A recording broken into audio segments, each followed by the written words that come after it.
orang berilmu, tapi dia kena penyakit hati, iri kepada orang berilmu yang lain, itu nggak tenang hidupnya. Ya kan? Orang kaya, tapi dia pendengki, kaya terhadap dirinya sendiri, ya, dan dia dengki dengan kekayaan orang lain, itu nggak akan tenang. Dia terus pikirin bagaimana melampaui orang itu, bagaimana supaya dia celaka dan sebagainya. Itu yang sangat berbahaya. Maka untuk menenangkan diri itu, amalan-amalannya tidak ada yang lain kecuali meningkatkan ibadah, meningkatkan amal soleh, meningkatkan ketaatan. Semua jenis amal soleh itu di Quran disebut dengan zikir. Disebut dengan apa? Zikir. Salat misalnya namanya zikir di Quran. Disebutkan dengan zikir. Quran surah ke-20 Taha di ayat ke-14. Innani anallahu la ilaha illa ana fa'budni wa aqimis salata li dzikri. Sayalah Allah, kata Allah, tidak ada Tuhan yang layak dipertuhankan dan disembah kecuali saya. Ya, kemudian kata Allah, fa'budni, maka setelah engkau bertuhan kepada saya, kata Allah, sembahlah saya. Nah, ini kalimat yang paling jelas sekali, nggak ada ambigu, terang, menyebabkan kita memahami bahwa ini kebenaran risalah Islam dari aspek ketuhanan. Ya, silakan Anda komparasikan. Ya, saya sejauh ini saya mengkomparasikan, melihat, membandingkan, saya tidak menemukan kecuali di Islam yang di dalam kitab suci mengatakan langsung Tuhannya langsung, ya, yang berkata saya Allah, kata Allah itu kan. Ya, tidak ada Tuhan selain saya. Itu tegas sekali. Ya, menyebutkan saya Allah, nggak ada Tuhan selain saya, sembah saya. Dan biasanya kalau ada kalimat atau informasi yang pede jelas disampaikan, itu menunjukkan kekuatan dan kebenaran. Kekuatan dan kebenaran karena Allah dengan sendirinya, dia kan meyakinkan ya kita semua dengan menegaskan sifatnya tegas, dan karena memang ketuhanan itu hanya dimiliki oleh Tuhan yang benar. Nah, karena Tuhan yang benar itu mengatakan sayalah Tuhan, dengan pede mengatakan sayalah Allah. Ya, nggak ada Tuhan selain saya, nggak mungkin ada klaim demikian kecuali dari yang memang benar, yang memang pede mengatakan itu, ya karena benar, karena hak di situ, ya. Dan kemudian fa'budni, sembahlah saya, ya sembahlah saya. Dan kemudian dijelaskan menyembahnya bagaimana. Itulah indahnya dalam Islam. Tauhidnya diatur, ya, tentang Tuhannya. Dan kalau Anda misalnya begini, saya logikakan sederhana, ya. Orang-orang kan kalau nggak pakar, nggak punya kemampuan atau nggak sesuai dengan kualifikasi, nggak mungkin mengatakan itu kan. Ya, ada orang mengatakan misalnya saya adalah pesilat, mana yang mau bertarung misalnya kan, atau beruji tanding dengan saya. Kalau dia bukan pesilat, nggak mungkin dia bisa mengatakan itu. Ternyata dia bukan pesilat misalnya kan, dia cuma pesilat lidah gitu kan, bukan pesilat tangguh, dan nggak mungkin dia mengatakan, pede mengatakan demikian. Ya, sayalah ahli kungfu misalnya kan, silahkan ada yang ingin tanding mengetes di kungfu. Kalau dia bukan ahli kungfu, nggak mungkin mengatakan demikian. Nah, ini Allah mengatakan dengan jelas, sayalah Allah, nggak ada Tuhan selain saya. Sembah saya. Nah, bisa nggak ditemukan misalnya dimanapun tuh, termasuk di kitab-kitab yang disucikan, temukan ada nggak Tuhan yang mengatakan sayalah Tuhan, ya kan? Disebut namanya, sembah saya. Kalimat itu temukan, ya, di Quran jelas. Kemudian fa'budni, sembah saya, wa aqimis shalah, dan tunaikan salat. Cara menyembah saya itu dengan menunaikan salat, dan diatur. Ini indahnya dalam Islam tuh. Ya. Kemudian ditegaskan saya Allah, saya Tuhan. Kemudian nggak ada Tuhan selain saya, kata Allah. Kemudian sembah saya. Cara menyembahnya pun diatur, namanya sholat, cara mengerjakannya begini. Ya, lalu ditunjuk, diutuslah Nabi Muhammad SAW untuk mengajarkan dari awal sampai akhir, dari gerakan sampai bacaan, dari mulai hukumnya diajarkan, ya, dari cara menghadap ke arah mana, kemudian bagaimana caranya, ya, dari mulai berwudunya bahkan sampai dengan selesainya. Ya, ini menunjukkan bahwa risalah agama ini benar. Nggak mungkin kan diada-adakan demikian. Gimana cara bisa merekayasa seperti itu terjadi? Nggak mungkin. Ya, ini dari awal sampai akhir, dan nggak ada kreativitas di situ. Nggak ada kreativitas, dan semua sama.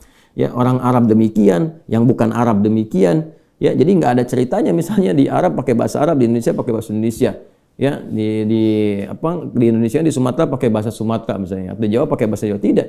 Ya, Quran mau dimanapun pakai bahasa Arab, sholat dengan cara yang sama, menghadap ke tempat yang sama. Tapi terkait dengan pertanyaan ini, teruskan ayatnya, wa aqimis salata li dzikri, tunaikan sholat kepadaku, kan, sebagai zikir. Jadi sholat itu disebut dengan zikir. Berdoa juga zikir. Ya, doa juga zikir. Quran surah ke-7 ayat 205, wadhkur rabbaka fi nafsika tadarruan wa khifatan wa dunal jahri minal qaul, dan berzikirlah, berdoalah maksudnya.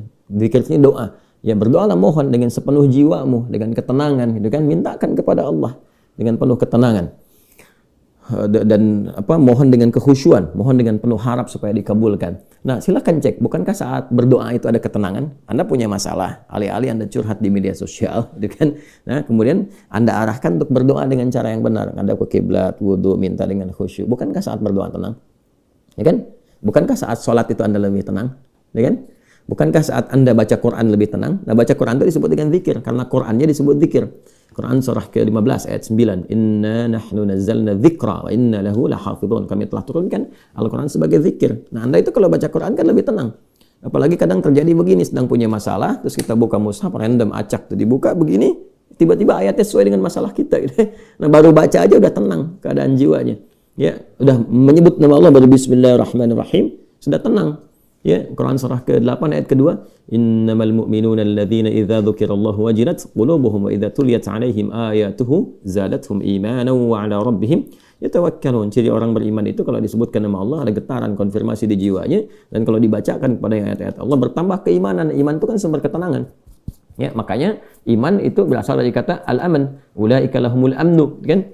Ya, alladzina amanu wa lam yalbisu imanahum bidzulmin, ya ulaika lahumul amnu. Orang-orang beriman itu kata Al-Qur'an, dan kalau imannya benar, maka akan mendapatkan ketenangan dalam jiwanya.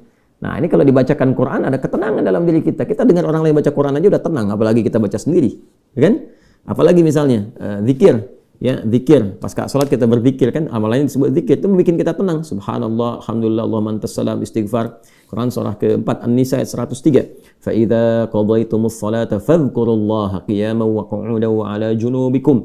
Kalau Anda telah tuntas mengerjakan salat maka berzikirlah. Ya, subhanallah, alhamdulillah, Allahu akbar, Allahumma antas salam. Ya, dari astagfirullah dulu awalnya, kan? Nah, itu membuat diri kita lebih tenang, lebih nyaman. Nah, itu semua amalan tadi disebut dengan zikir. Karena itu disimpulkanlah di Quran surah ke-13 Ar-Ra'du di ayat ke-28 ketika Allah berfirman, ala bi dzikrillahi tatma'innul qulub. Yakinkan pada dirimu. Ala itu harfu taukid, bukan hanya ikhbar. Huruf untuk menginformasikan sekaligus menguatkan informasi yang disampaikan. Saya tegaskannya, kata Allah, yakinkan pada dirimu dengan meningkatkan zikir kepada Allah, maka akan cenderung berdampak tenang kepada jiwa. Nah, jadi kalau Anda ingin tenang, saya ingin tenang, kita ingin tenang, gampangnya tingkatkan zikir. Zikir itu bentuknya ibadah, baik dengan ibadah fisik seperti sholat, baca Al-Quran, atau ibadah harta dengan bersedekah misalnya, ya, zakat itu kewajiban, infak itu tambahkan. Kalau ingin tenang, cobalah pagi-pagi cari orang-orang yang berhak mendapatkan itu sesuai dengan kualifikasi yang disampaikan Al-Quran dan hadis, jalan, temui, bersedekah, nggak usah banyak dipamerkan, ya, macam-macam bersedekah, sampaikan dengan tulus.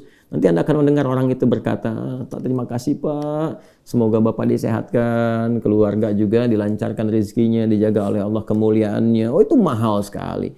Padahal yang dikeluarkan mungkin 5.000, 10.000, tapi bagi orang-orang tertentu itu sangat berharga dan melahirkan doa yang dengan doa itu mengguncang aras dan memberikan ketenangan kepada jiwa. Kan? Wallahu ta'ala a'lam bis-shawab.